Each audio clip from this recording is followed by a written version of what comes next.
Can you imagine a maximum security prison designed to hold the most dangerous criminals being breached? Now imagine the perpetrator is an inmate with only one hand.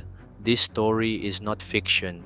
This is the true story of Govindachamy, a brutal murderer and rapist whose name alone was enough to spread terror throughout Kerala, India.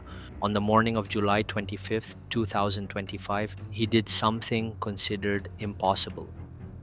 He escaped from Kannur Central Prison, a fortress that was supposed to be impenetrable. His escape triggered a massive manhunt, reopened the nation's old wounds, and posed one terrifying question. How could a man with a physical disability manage to defeat a sophisticated security system? And what happens when a monster who was supposed to be locked up for life is free again? In this video, we will unravel the mystery of Govindachamy's shocking escape and trace back the heinous crime that made him public enemy number one.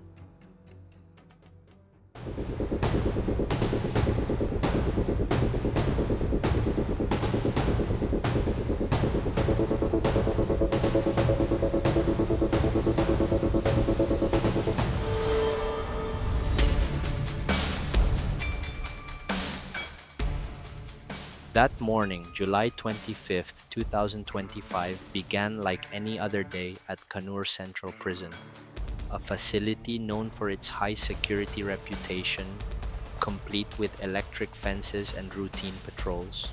However, at around 1:15 a.m., as officers were conducting a routine inspection, they discovered something that made their blood run cold. The cell that was supposed to house Govindachamy was empty. The most notorious inmate in the prison had vanished.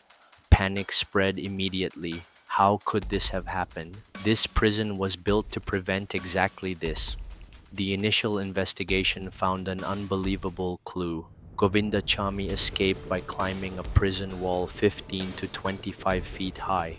The tool he used wasn't sophisticated, nor was it with outside help, but a simple rope made from neatly tied strips of cloth. This is where the real mystery begins. Govindachamy was missing his left hand. He was a one-handed inmate. Simple logic would suggest that climbing a wall that high is nearly impossible for a person with two hands without special training, let alone for someone with his physical limitations. The authorities were faced with a puzzle. Did he get help from the inside? Were there negligent officers or even collaborators? Every second was precious. The news of his escape spread like wildfire, and a wave of fear immediately gripped the community of Kerala. They knew exactly who Govindachamy was and what a horrific crime he had committed. Alarms were sounded across the state, a massive search operation was launched. Govindachamy's photo was distributed to all checkpoints, train stations, and bus terminals. District borders were sealed tight. The police knew they weren't just hunting a fugitive, they were hunting a nightmare come true. The public held its breath. Every report, every rumor added to the anxiety. For many, this wasn't just an escape, it was the resurgence of a trauma. But in the midst of the panic, a breakthrough came. Thanks to CCTV footage and reports from vigilant citizens, Govindachamy's trail was picked up. Less than 10 hours after his escape was discovered, the search team found him. The location was not far, still within the Kannur city area. He was not found in a lavish hideout. He was found at the bottom of an old well near an abandoned building, trying to hide in the darkness. The recapture ended the brief but tense manhunt. Govindachamy was back in custody. The public could breathe a sigh of relief, but only for a moment, because his escape, though short, had torn through the veil of security and opened a Pandora's box of difficult questions. How could a multi-million-dollar security system be defeated by a rope made of cloth? And why could the name Govindachamy incite such deep-seated fear? To answer that, we must go back to February 1st, 2011, the day Govindachamy committed a crime that would forever be etched in India's criminal history. His victim was Sumya, a 23-year-old young woman. She worked as a sales assistant, an ordinary girl with dreams and hopes who was on her way home by train. It was inside one of the moving train cars that her fate met with Govindachamy, a repeat offender already known to the police. What happened next was an act of pure brutality.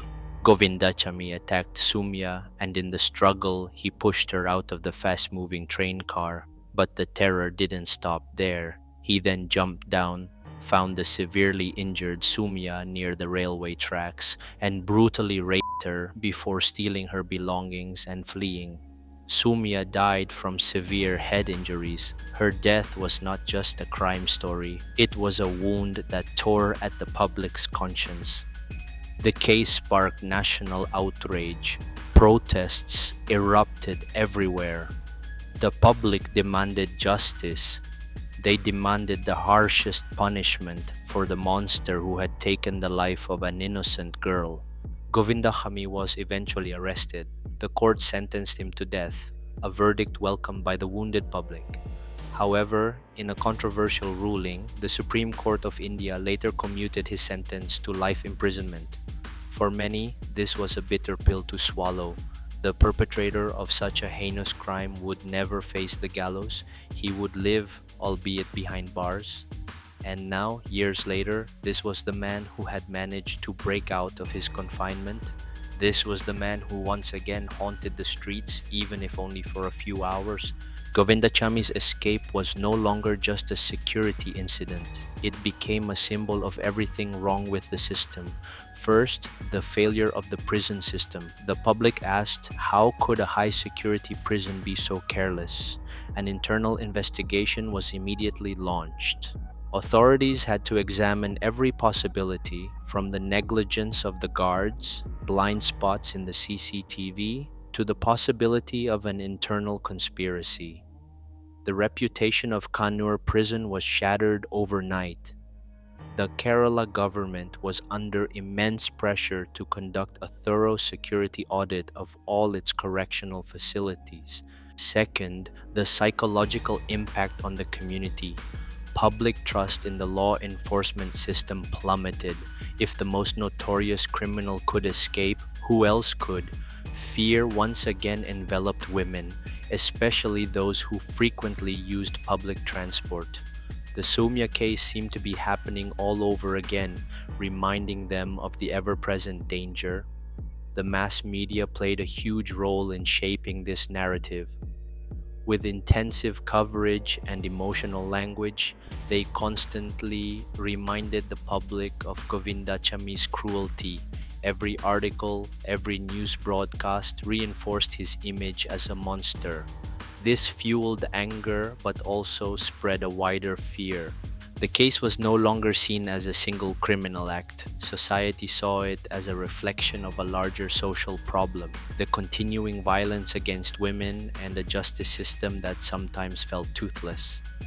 The crime committed by Govindachamy reinforced the view that perpetrators of sexual violence must be punished with the utmost severity without tolerance. His escape became tangible proof for those skeptical of the system. It was the strongest argument for total reform, for uncompromising law enforcement. The question still hangs in the air even after he was recaptured. Are prisons really a place for rehabilitation or just a warehouse to delay the next crime? And most importantly, can the public ever feel truly safe? The story of Govindachamy is a paradox. On one hand, it is a story of a terrifying systemic failure, a reminder of how fragile our sense of security is. On the other hand, it is also a story of community strength. The swift capture of Govindachamy would not have happened without the help of ordinary citizens who dared to report. This shows that when the system fails, the eyes and ears of the public can be the last line of defense. However, the main lesson remains grim. Although brief, this escape has left a deep scar.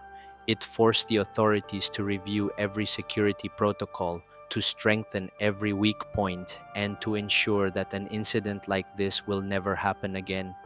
For Sumya's family, this escape was torture. A wound that never truly healed had to be reopened in the most painful way. The justice they had received felt betrayed, even if only for a few hours. In the end, Govindachamy returned to his cell, likely under much tighter surveillance. The prison walls confine him once more, but this story will never truly end. It will always be a case study, a cautionary tale of how a one handed man could shatter the illusion of security. He is a reminder that the most brutal crimes often leave a legacy far more durable than any iron bars. A legacy of fear, anger, and the unending demand for true justice.